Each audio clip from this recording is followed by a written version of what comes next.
আসসালামু আলাইকুম, আমন্ত্রণ বাংলা ভিশন সংবাদে। আপনাদের সাথে আছে আমি শফিক রায়হান। শুরুতেই বিআরবি কেবলস সংবাদ শিরোনাম। করোনায় একদিনে অর্ধশত মৃত্যু, ৬,৮৩০ জন শনাক্তের রেকর্ড। স্বাস্থ্যবিধি না মানাতেই এই ভয়াবহতা বলছেন বিশেষজ্ঞরা। করোনা ভীতিকে সঙ্গী করেই মেডিকেলের ভর্তি পরীক্ষা অনুষ্ঠিত। লঞ্চে স্বাস্থ্যবিধি মানার বালাই নেই, ভাড়া বাড়ায় মালিকদের পোয়া বারো। বিপরীত চিত্র রেলে। করোনা মোকাবেলায় মানুষের পাশে দাঁড়াতে আওয়ামী লীগ নেতাকর্মীদের প্রতি ওবায়দুল কাদেরের আহ্বান। দেশের স্বাস্থ্য ব্যবস্থা ভেঙে পড়েছে বললেন ফখরুল। রমজান সামনে রেখে আরও চড়া নিত্যপণ্যের বাজার। ভারত থেকে আমদানির পরও কমছে না চালের দাম।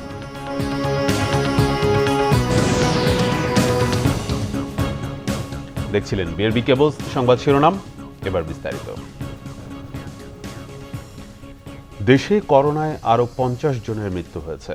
আবারও শনাক্তের রেকর্ড। একদিনেই শনাক্ত হয়েছে ৬,৮৩০ জন। জনস্বাস্থ্য বিশেষজ্ঞদের মতে স্বাস্থ্যবিধি না মানায় সংক্রমণ দ্রুত বাড়ছে।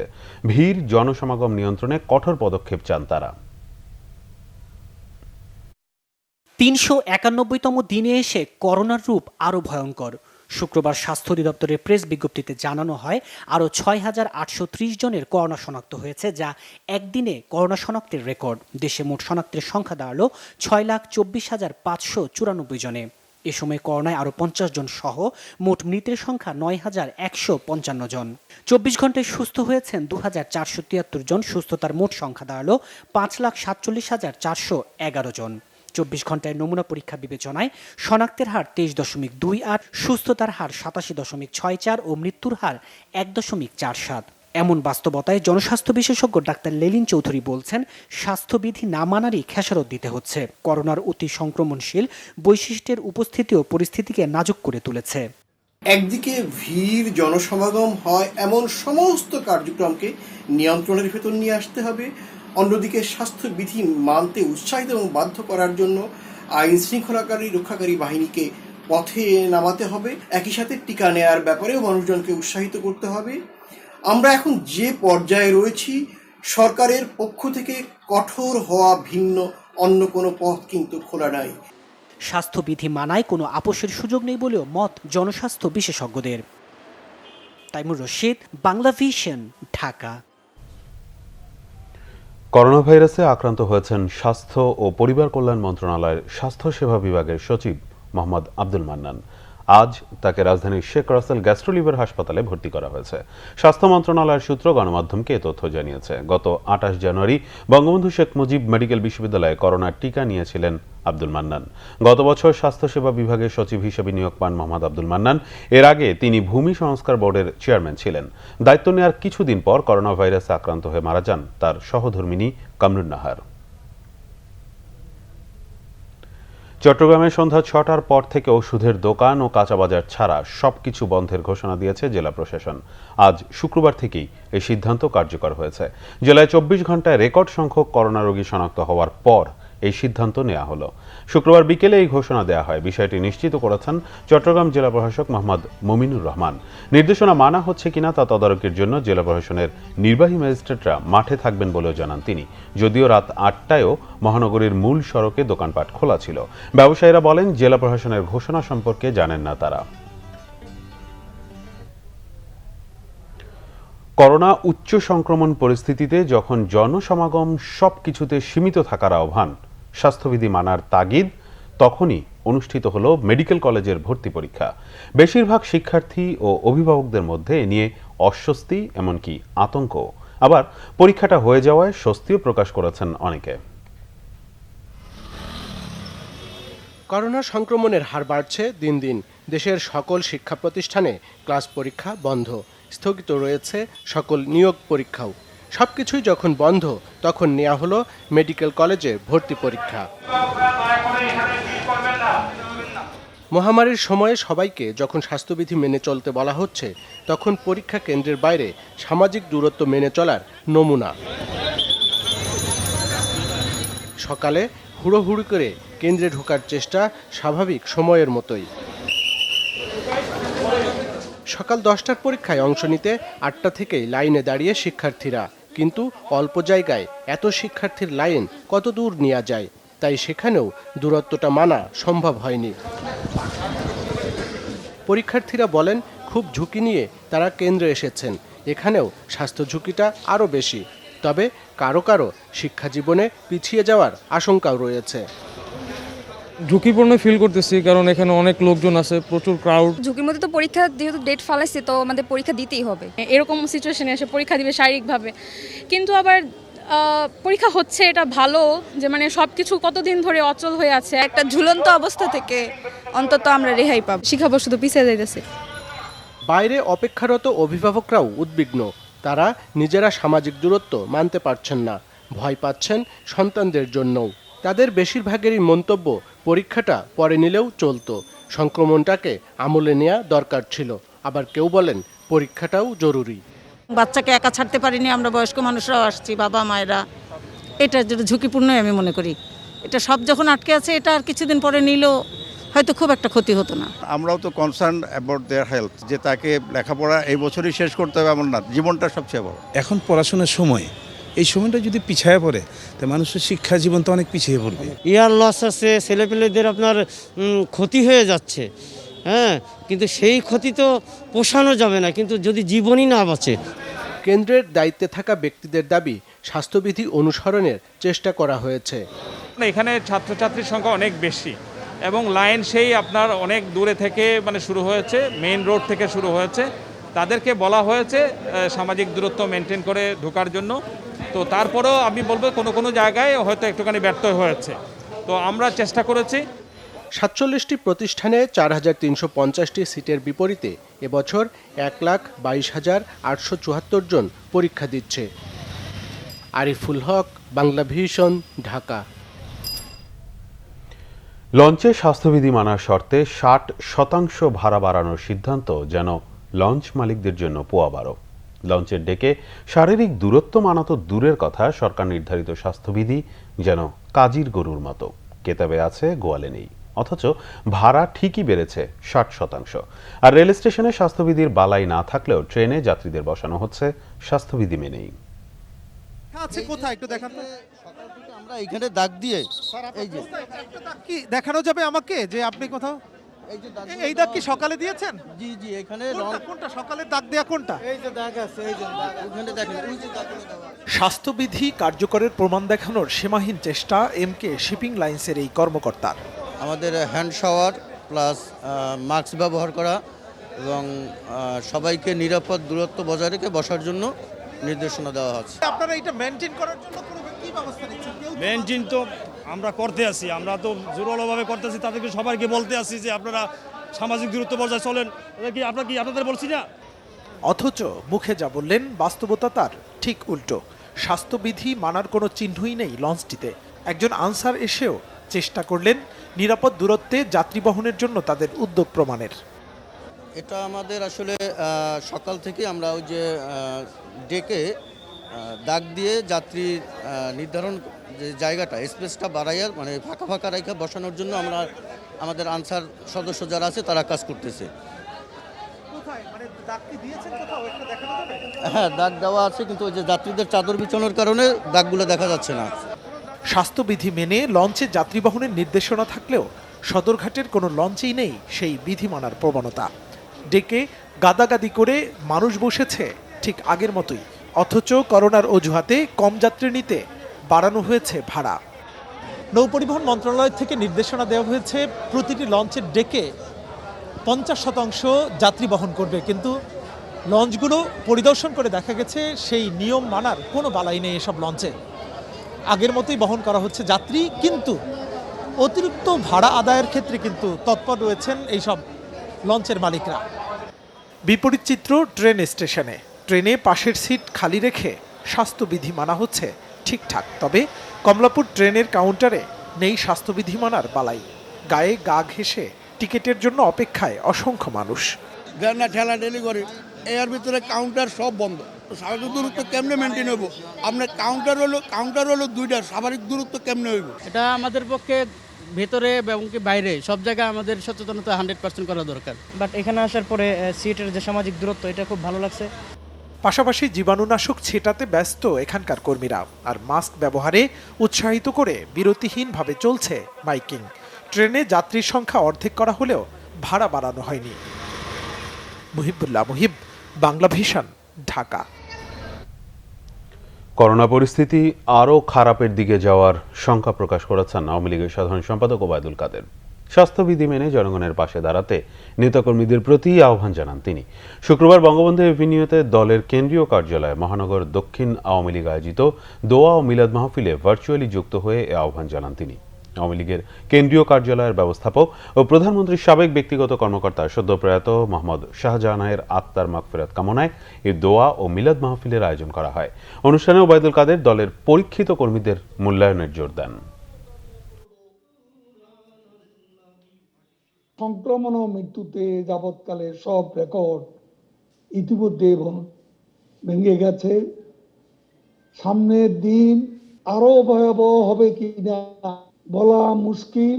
যে সিমটম বোঝা যাচ্ছে যে খারাপ দিকেই এর গতি প্রকৃতি। সারা বাংলাদেশে ক্যাম্পেইন করবে জনগণের মধ্যে, যাতে তারা মাস্ক বাধ্যতামূলকভাবে পরে এবং স্বাস্থ্যবিধি মেনে চলে। বিএনপি মহাসচিব মির্জা ফখরুল ইসলাম আলমগীর বলেছেন, করোনা পরিস্থিতি নিয়ে আতঙ্কে জনগণ। দেশের স্বাস্থ্য ব্যবস্থা ভেঙে পড়েছে বলে মন্তব্য করেন তিনি। এক ভার্চুয়াল সংবাদ সম্মেলনে এসব মন্তব্য করেন বিএনপি মহাসচিব। চাল, ডাল, তেল সহ সকল পণ্যের মূল্য আকাশচুম্বী, অথচ কৃষক তাদের উৎপাদিত পণ্যের ন্যায্য মূল্য পাচ্ছে না। শ্রমিক ন্যায্য মজুরি হতে বঞ্চিত হচ্ছে। স্বাস্থ্য ব্যবস্থা একেবারে ভেঙে পড়েছে। কোভিড-19 করোনা ভাইরাস মোকাবেলায় কোনো কার্যকরী ব্যবস্থা নিতে সরকার সম্পূর্ণভাবে ব্যর্থ হয়েছে। এবারের করোনা আক্রমণ ইতিমধ্যে সেই সত্যকে জনগণের সামনে আতঙ্কের সঙ্গে তুলে ধরেছে। শিক্ষা ব্যবস্থা উন্নয়ন উপযোগিত নয়, উপরন্তু শিক্ষিত বেকার তৈরি করছে। সামগ্রিকভাবে এই বেআইনি সরকার বাংলাদেশকে একটা ব্যর্থ রাষ্ট্রে পরিণত করতে চলেছে। ভারতীয় চালের পর্যাপ্ত আমদানি সত্ত্বেও এখনো কমেনি দাম। রাজধানীর বাজারগুলোতে সব ধরনের চাল বিক্রি হচ্ছে আগের বাড়তি দামেই। আমদানি কম হওয়ায় কিছুটা বেড়েছে সবজি ও মাছের দাম। রমজানকে সামনে রেখে বাজার মনিটরিং এর দাবি ক্রেতাদের। পবিত্র রমজানকে সামনে রেখে দ্রব্যমূল্যের ঊর্ধ্বগতিতে জনসাধারণের নাভিশ্বাস থাকে, এটি প্রতি বছরের দেশের নিয়মিত চিত্র। তবে এবারে নিত্য প্রয়োজনীয় কয়েকটি পণ্যের দাম আরও আগে থেকেই বাড়তি। চালের বাজারে অস্থিতিশীল অবস্থা কয়েক মাস ধরেই। পরিস্থিতি সামাল দিতে ভারত থেকে চাল আমদানির অনুমতি দেয় সরকার, কিন্তু বাজারে এর প্রভাব পড়েনি। মিনিকেট চালের দাম প্রকারভেদে ৬২ থেকে ৬৫ টাকা। নাজির শাইল বিক্রি হচ্ছে ৬৫ থেকে ৬৭ টাকা।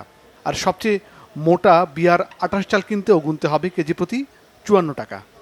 সরকার যাদেরকে দিচ্ছে ওরা ওইভাবে ওই পরিমাণে আনে, ক্রাইসিস দেখে আনি, তারা বিক্রি করে। যদি একসাথে চলে আসতো বা একটা হইতো, তাহলে বাজারটা একটা ডাউন খেত বা কমতো। রমজানে অতি প্রয়োজনীয় ছোলার দাম বাড়েনি। সব বাজারে এটি মিলছে ৭০ টাকা কেজিতে। তবে কমেনি ভোজ্য তেলের বাড়তি দাম।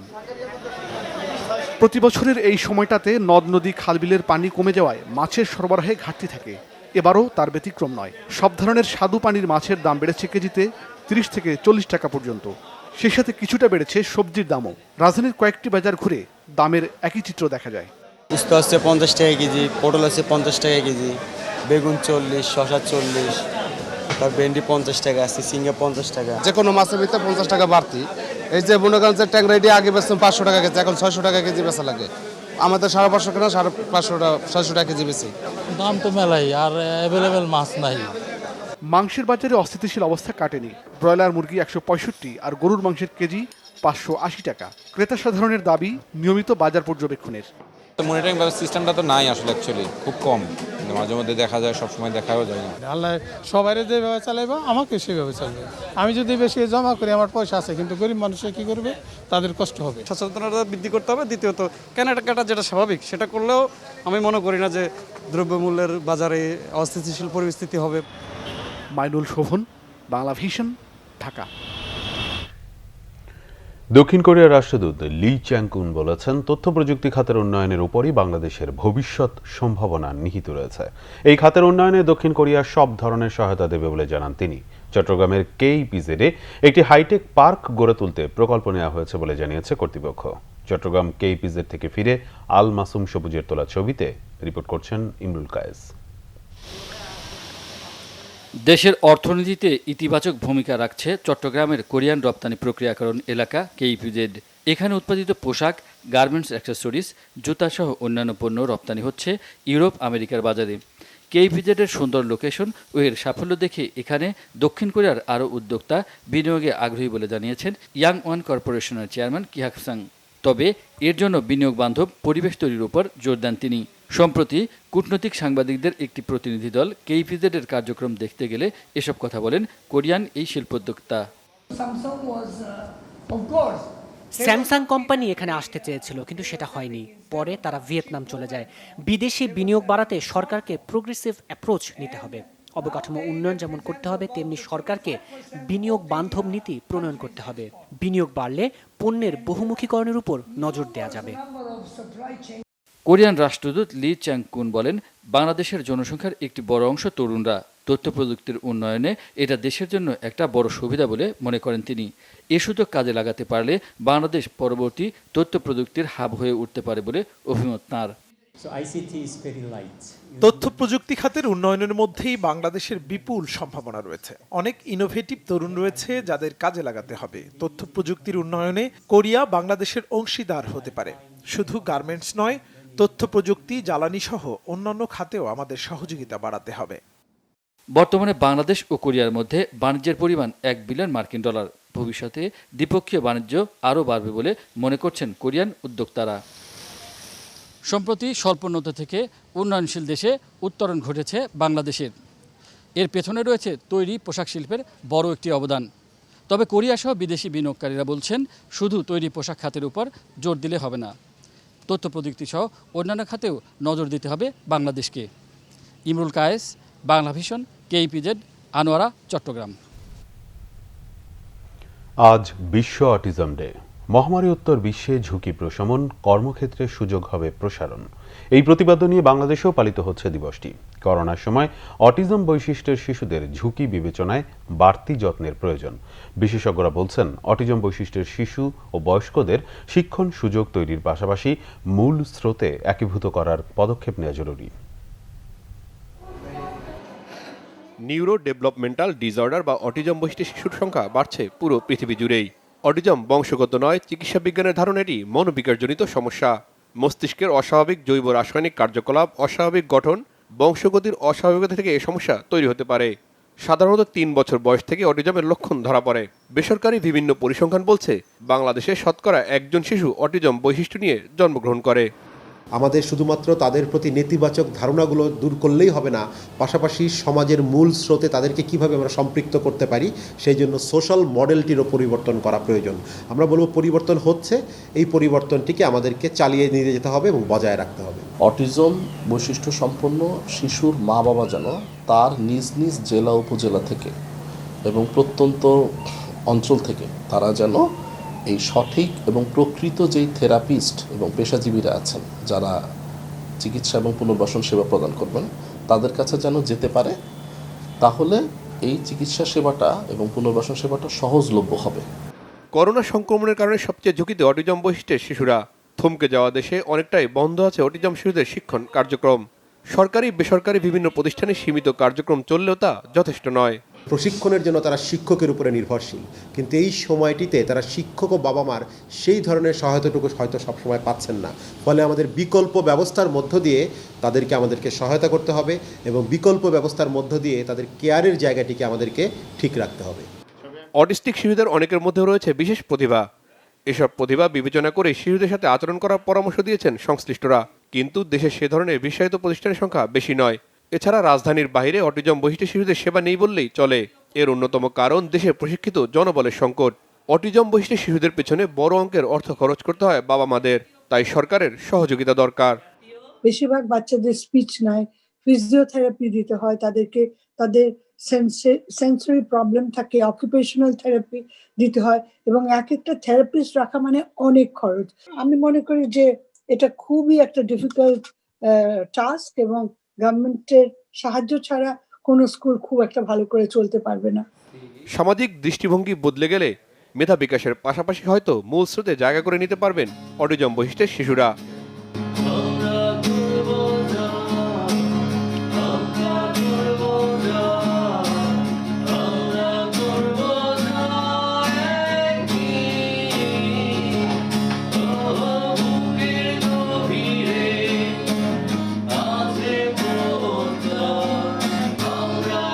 রিশান নাসরুল্লাহ, বাংলা ভিশন, ঢাকা। ব্যবসায়ীদের শীর্ষ সংগঠন এফবিসিসিআই নির্বাচনের পরিচালনা পর্ষদের 2021 থেকে 2023 মেয়াদের নির্বাচনে 80টি পরিচালক পদের বিপরীতে প্রার্থী হয়েছেন 83 জন। এর মধ্যে মনোনীত পরিচালক পদে চেম্বার গ্রুপে 17টি এবং অ্যাসোসিয়েশন গ্রুপে 17টি পদের বিপরীতে 16 জন করে মোট 32 জন প্রার্থী হয়েছেন। ভোটের মাধ্যমে নির্বাচিত হওয়ার জন্য চেম্বার গ্রুপের 23 পদের বিপরীতে 25 জন এবং অ্যাসোসিয়েশন গ্রুপের 23 পদের বিপরীতে প্রার্থী হয়েছেন 26 জন। বাংলাদেশ শিল্প ও বণিক সমিতি ফেডারেশন এফবিসিসিআই নির্বাচন পরিচালনা বোর্ডের চেয়ারম্যান অধ্যাপক মোহাম্মদ আলী আশরাফ এমপি সহ নির্বাচন বোর্ডের সদস্যরা স্বাক্ষরিত প্রার্থী তালিকায় এই তথ্য পাওয়া গেছে। আগামী 5 মে পরিচালক পদে ভোট গ্রহণের কথা রয়েছে। করোনার বিস্তার ঠেকাতে সুন্দরবনের পর্যটন কেন্দ্র ও সাফারি পার্ক বন্ধ ঘোষণা করা হয়েছে। শুক্রবার থেকে আদেশ কার্যকর করা হয়েছে। পূর্ব সুন্দরবনের বিভাগীয় বন কর্মকর্তা মোহাম্মদ বেলায়েত হোসেন এ তথ্য নিশ্চিত করে জানান, 3 এপ্রিল থেকে 15 এপ্রিল পর্যন্ত এই আদেশ বহাল থাকবে। 26 মার্চ পর্যন্ত সুন্দরবনে পর্যটকদের আনাগোনা ছিল বেশ ভালোই, তবে এরপর থেকেই তা কমতে থাকে। এর আগে করোনার কারণে 2020 সালের মে মাস থেকে সুন্দরবনের পর্যটন কেন্দ্রগুলো বন্ধ ঘোষণা করা হয়।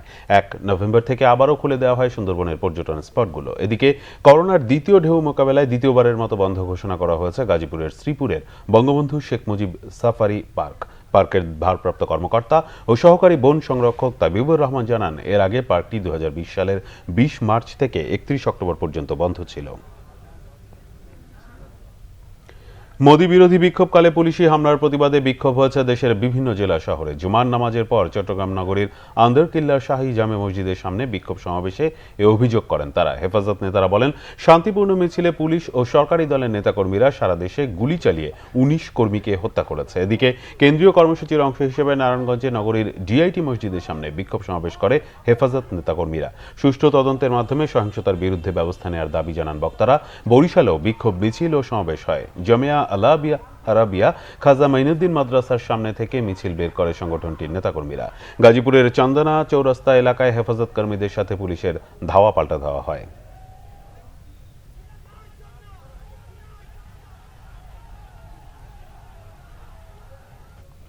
ব্রাহ্মণবাড়িয়া হেফাজতের হরতালে সহিংসতায় ক্ষতিগ্রস্ত জেলা প্রেস ক্লাব ঘুরে দেখেছেন জাতীয় প্রেস ক্লাবের প্রতিনিধিরা।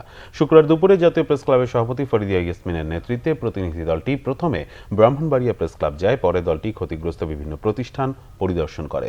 এই সময় জাতীয় প্রেস ক্লাবের সভাপতি ফরিদিয়া ইয়াসমিন বলেন, সাংবাদিকদের উপর আঘাত মানে গণতন্ত্রের উপর আঘাত। তিনি আরো বলেন, স্বাধীনতা দিবসে বঙ্গবন্ধুর ভাস্কর্য ভাঙচুর ও অগ্নিসংযোগ একটি ভয়াবহ ঘটনা। সাংবাদিকদের ঐক্যবদ্ধ থেকে কাজ করার আহ্বান জানান তিনি। চট্টগ্রামে এক পুলিশ কর্মকর্তার ছেলে নিজ বাসায় গুলিবিদ্ধ হয়ে নিহত হয়েছেন। শুক্রবার দুপুরে আকবর শাহ থানার সিটি গেট শাপলা আবাসিক এলাকার একটি বাড়িতে এ ঘটনা হয়। চট্টগ্রামের খুলশী থানার এসআই মহিন উদ্দিন অস্ত্রের গুলিতে নিহত হন তার ছেলে মাহিন এবার এইচএসসি পাশ করেছে। চট্টগ্রাম মেডিকেল কলেজ হাসপাতালে পুলিশ ফাঁড়ির এএসআই শিলব্রত বড়ুয়া জানান, পারিবারিক কলহের জেরে মাহিন আত্মহত্যা করেছে। বাবা মহিনুদ্দিন জুমার নামাজ পড়তে মসজিদে যান। এই সুযোগে বাবার পিস্তল দিয়ে নিজের বুকে গুলি করে সে। পরে চট্টগ্রাম মেডিকেল কলেজ হাসপাতালে চিকিৎসাধীন অবস্থায় তার মৃত্যু হয়। লায়ন জেলা 315B2-এর 28তম বার্ষিক কনভেনশন শুরু হয়েছে। রাজধানীর একটি হোটেলে 2 দিনের এই কনভেনশনের উদ্বোধন করেন সংসদ সদস্য শাগুফতা ইয়াসমিন এমিলি। এফবিসিসিআইয়ের সাবেক সভাপতি লায়ন্স ক্লাবের আন্তর্জাতিক পরিচালক কাজী আকরাম উদ্দিন আহমেদ এতে প্রধান অতিথি হিসেবে উপস্থিত ছিলেন। এ সময় গত মার্চ থেকে দেশে করোনার দুঃসময়ে সমাজের অবহেলিত দুস্থদের মাঝে এই জেলার লায়নদের কার্যক্রমের ভূয়সী প্রশংসা করেন বক্তারা। চলমান করোনা সংক্রমণের সময়ও এর বিরুদ্ধে সচেতনতা তৈরিতে এবং দুস্থদের মাঝে সাহায্যের হাত বাড়িয়ে দিতে লায়নদের প্রতি আহ্বান জানান। দুদিনের সম্মেলনে শনিবার আগামী 1 বছরের জন্য নতুন নেতৃত্ব বেছে নেবেন এই জেলার লায়ন সদস্যরা। শুকনো মৌসুমেও পানিবন্দী সাতক্ষীরার আশাশুনি ও শ্যামনগরের শত শত পরিবার। আমপানের ক্ষত এখনো ভোগাচ্ছে তাদের। জোয়ারের তোড়ে ক্ষতিগ্রস্ত বেড়িবাঁধ ভেঙে তলিয়েছে 9টি গ্রাম। মানবেতর দিন কাটছে তাদের। সাতক্ষীরা থেকে আসাদুজ্জামান আসাদের রিপোর্ট। ঘূর্ণিঝড় আমপানের পর থেকে জলে ভাসা জীবন সাতক্ষীরার উপকূলীয় এলাকার মানুষের। 30 মার্চ আশাশুনির খোলপেটুয়া নদীর অস্বাভাবিক জোয়ারে আবারও ভেঙে যায় ক্ষতিগ্রস্ত বেড়িবাঁধ। এতে জেলেখালী, দয়ারঘাট ও উপজেলা সদরের দক্ষিণ এলাকা তলিয়ে গেছে। 4 গ্রামের প্রায় 100টি বাড়ির মানুষের এখন পানিতেই বাস। এছাড়া শ্যামনগরের দুর্গাবাটিতে বৃহস্পতিবার বেড়িবাঁধ ভেঙে প্লাবিত হয় আরও 5টি গ্রাম। ক্ষতিগ্রস্ত 10 কিলোমিটার রাস্তা। প্রচণ্ড স্রোতে সব ভেসে যাচ্ছে। তখন জোরে জোরে চিৎকার করে শুধু কান্নাকাটি করে বললাম যে আমার বাচ্চা দুটোকে বাঁচান, আমার বাচ্চা দুটোকে বাঁচান। কেউ তখন এগিয়ে আসলো না। পরে দেখি ওখান থেকে এই রিং বাঁধ দিতে আসছে, তখন রিং বাঁধের কোনো অবস্থা নাই। রিং বাঁধ দিতে আসছে দেখে আমি আমার বাচ্চা দুটোকে দুইজনের কাঁধে তুলে দিয়ে এর কোনো উন্নতি হইল না, বাঁধও বান্ধা হচ্ছে না। আমরা বাল বাচ্চা নিয়ে যে এত কষ্টে আছি, আমরা এখনো পেটে একটু জলও দেয়নি, এত কষ্টে আছি। পর্যায়ক্রমে 3 জায়গায় বেড়িবাঁধটা ভেঙে যাওয়ার পরে আমি এই বেড়িবাঁধের পরে আশ্রয় নিয়েছি এবং সেভাবে আছি। আমাদের জমি জায়গা আস্তে আস্তে নদীগর্ভে বিলীন হয়ে গেছে, এখনও যাচ্ছে। রান্না এবং খাবার পানির খুবই অসুবিধা। 5 মাইল দূরে যাবো তো আমাদের হেঁটে যেতে হচ্ছে। ওইখানে মানে পানি না আনলে আমাদের তো খুব মানে দুরবস্থার ভিতরে হচ্ছে পরিজাতি হচ্ছে। আমরা চাই যে একটা টেকসই বেড়িবাঁধ হোক। সরকারের কাছে এটুকু দাবি, আর কিছুই দাবি না আমাদের। স্বেচ্ছাশ্রমে বেড়িবাঁধ মেরামতের কাজে নেমেছেন স্থানীয়রা। দয়ারঘাট এলাকায় 6টি পয়েন্টে বেড়িবাঁধ সংস্কারের কাজ চলছে। সিরোল এবং প্রতাপনগর ইউনিয়ন যে ব্যাপকভাবে ক্ষতিগ্রস্ত, সেই ইউনিয়নগুলো বিভিন্ন যে বাঁধগুলো রয়েছে, বাঁধের বিভিন্ন পয়েন্টে কিন্তু ভাঙনের সৃষ্টি হয়েছে। তো স্থানীয় জনসাধারণ এর মাধ্যমে এগুলা রিকভারি করার প্রচেষ্টা চলছে। বাঁধ মেরামতে সাধ্যমতো চেষ্টা করছেন বলে জানান পানি উন্নয়ন বোর্ডের নির্বাহী প্রকৌশলী। অস্বাভাবিক মানে পানির জোয়ারের কারণে যেটা হচ্ছে যে আমফানের সময় যে পানির লেভেল ছিল তার চাইতেও কিন্তু বেশি পানির লেভেল হওয়ার কারণে কিন্তু কালকে এই রিং ডাইকটা হয়ে গেছে। তো এই বাইদিস টাইম আমাদের ওখানে সামনে কাজ শুরু হয়ে গেছে। এই কাজটা আমরা সামনের গুণের মধ্যে আমরা শেষ করে দিব বলে আমরা আশাবাদী। টেকসই বেড়িবাঁধের আকুতি ক্ষতিগ্রস্তদের। Bangla vision news desk.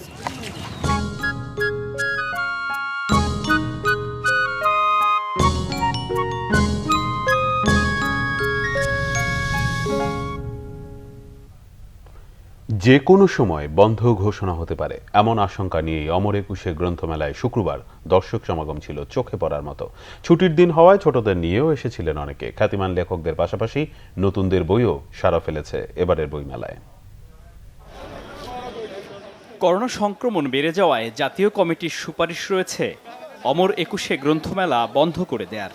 সেই খবরে পর্দা নামতে পারে মেলার অনেকেই এসেছিলেন এমন আশঙ্কা মাথায় নিয়েই। লেখক, পাঠক ও প্রকাশকদের এই মিলন মেলায় একটু ঝুঁকি নিয়েও এসেছেন অনেকে। বইমেলায় আসা যাদের অভ্যাস বা নেশা, তাদের যে ঘরে থাকা দায়। আসলে একদম যখন ছোট তখন আব্বু আম্মু মেলা নিয়ে আসতো, তো তখন থেকে আর কি মেলার প্রতি একটা ভালোবাসা। নতুন বই নিজে খুলে একটুখানি পড়ে বুঝে কিনাটা, এটার অভিজ্ঞতা পুরো অন্যরকম। লেখক আসলে সবাই পাগল হয়ে যেত, অটোগ্রাফ নিতে হবে, ওই জিনিসটা একটু মিস করতেছি। পাঠক দর্শনার্থীদের অনেকেই এসেছিলেন শিশুদের নিয়ে। আমার সবচেয়ে পছন্দের একটাও বই কিনছে, সেটা হচ্ছে এলসা। ওরা তো হচ্ছে এলসা 1 এলসা 2 মিলা আছে। ওই বইটা আমার খুব ভালো লাগছে। আরও অনেক বই কিনেছি। আমি আমার বাবা, আম্মু, নানি, আপু আর আমি আসি। প্রতি বছর আমি মাস্ক ছাড়া মেলায় আসি, এবার মাস্ক পরতে হয় জন্য আমার ভালো লাগে। মাস্ক ছাড়াই বই মেলায় আসতে ইচ্ছা। ছুটির দিন হওয়ায় নিজের বইয়ের খোঁজ খবর নিতে অনেক লেখকই এদিন ছিলেন মেলা প্রাঙ্গণে। এবারের বইমেলায় আমার 2টি বই প্রকাশিত হয়েছে। একটি হলো কিশোর কবিতার স্বপ্ন উড়াই সকাল দুপুর, আরেকটি ঘুমোঘোর। মূলত এটি শিশুদেরকে নিয়ে লেখা একটি উপন্যাস হলেও এটি আসলে বড়দেরও উপন্যাস, কারণ শিশুরা কেমন করে দেখে জানে সেটি অন্তত একটুখানি হলেও বড়দেরকে ভাবতে হয়তো সাহায্য করবে। এটা মূল চরিত্র হলো আমাদের প্রধানমন্ত্রী শেখ হাসিনা, এবং শেখ হাসিনা যে প্রেক্ষাপটে বাংলাদেশের রাজনীতি এসেছিলেন সেই ইতিহাস থেকে শুরু করে বর্তমান পর্যন্ত তার যে রাজনৈতিক উত্থান এবং পতন, সমস্ত ইতিহাসটা এখানে কবিতা আকারে এসেছে। কিভাবে লাইভে দাঁড়িয়ে যখন আমি কথা বলছি তখন যে কথাগুলো বলছি সেইখানে কতটুকু বিষয়ের সঙ্গে যাচ্ছে বা বাড়তি কোনো কিছু বলছি কিনা, সেই বিষয়গুলো ধরে ধরে ধরে ধরে আলোচনা করেছি আমার এই বইটাতে। অস্তপারের উদয়বেলা, এই বইটিতে প্রেম, বিরহ, ছন্দে তুলে ধরার চেষ্টা করেছি। আর্থিক লোকসান নিয়ে ভাবলেও জনস্বাস্থ্য বিবেচনায় মেলার ব্যাপারে যে কোনো সিদ্ধান্ত মেনে নিতে রাজি প্রকাশকদের অনেকেই। মিরাজ হোসেন গাজী, বাংলা ভিশন, ঢাকা। সংবাদ শেষ করব বিআরবি কেবল শিরোনামগুলো আরেকবার জানিয়ে। করোনায় একদিনে অর্ধশত মৃত্যু, ৬,৮৩০ জন শনাক্তের রেকর্ড। স্বাস্থ্যবিধি না মানাতেই এই ভয়াবহতা, বলছেন বিশেষজ্ঞরা।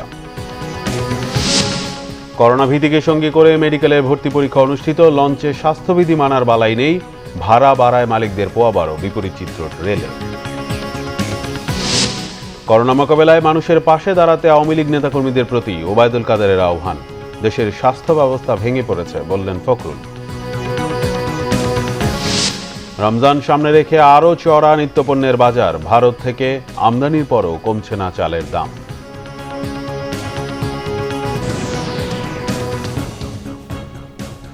এই ছিল এখনকার মতো। পরের সংবাদ রাত ১টায় দেখার আমন্ত্রণ রইল। এছাড়া বাংলা ভিশন সংবাদ ও সংবাদ সংশ্লিষ্ট অনুষ্ঠান দেখতে ভিজিট করুন www.banglavision.tv ও facebook.com/banglavision এবং সাবস্ক্রাইব করুন youtube.com/banglavision news। এতক্ষণ সাথে থাকায় ধন্যবাদ।